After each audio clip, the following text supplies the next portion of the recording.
Rolling Stone magazine slamming American Sniper. Just look at the headline title right here. American Sniper is almost too dumb to criticize. And here's a quote. To turn to the Iraq war into a saccharine, almost PG-rated 2-hour cinematic diversion about a killing machine with a heart of gold who slowly, very slowly, starts to feel bad after shooting enough women and children, that was a hard one to see coming. Concerned Veterans for American CEO and Fox News contributor Pete Hegseth is with us, and something Pete tells me you have a different idea about it all.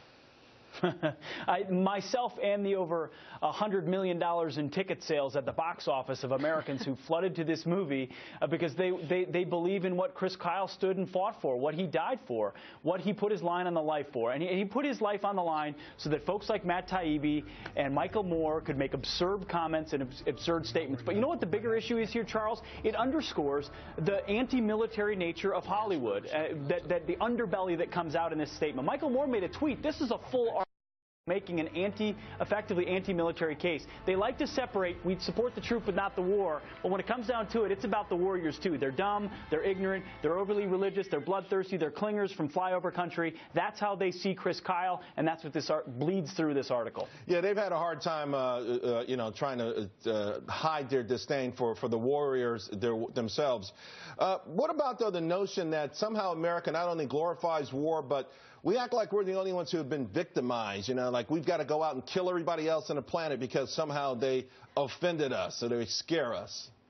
No, I mean, first of all, war is hell. War is difficult. People die. Bad people die. Good people die. People who deserve it and innocents to die. And everyone acknowledges that, including Chris Kyle. When you look at interviews when he was alive, he talked about the moral conflict between watching people die in front of him that he couldn't save.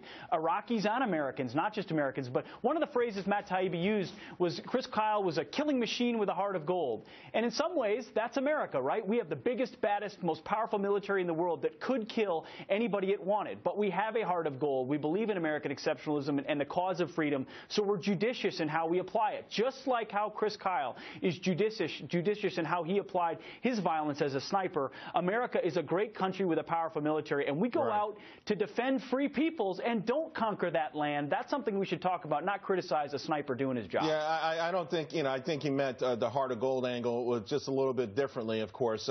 But having said that, what I worry about, Pete, and I think you do too, is because the left has been so adamant against, first it was the war in Vietnam and then the general topic of war itself, and now America as the policeman of the world. At the end of the day, won't people around the world suffer more if Americans don't show up to help break up civil strife and then break up dictators? Look at Syria. We're closing in on 200,000 civilians dead. I mean, the idea of parking America's military killing machine could be death to the entire planet. Boy, isn't that right, Charles? If not America, who's it going to be? Who's behind us ready to carry the vanguard of freedom?